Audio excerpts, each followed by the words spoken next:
যাকাত আদায় করবে। যাকাত আদায় এখন করে কারা বলেন তো দেখি চাচা? মসজিদের হুজুর, হাফেজি মাদ্রাসা হুজুর, ছাত্ররা।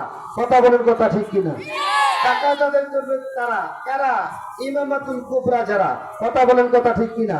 আপনি 10 মণ আবাদ করছেন, 1 মণ মাদ্রাসায় দিতে হবে। দিবি না? 10 টাকা 10,000 টাকা জরিমানা 3 মাসের। যাকাতের চাইতেও বেশি দিবে। কথা বলেন, কথা ঠিক কিনা? দায়িত্ব ছিল ওদের, দায়িত্ব নিয়েছে এখন হাফেজি মাদ্রাসার হুজুর আর বক্তারা। পোষাইলে দেয়, না পোষাইলে দেয়।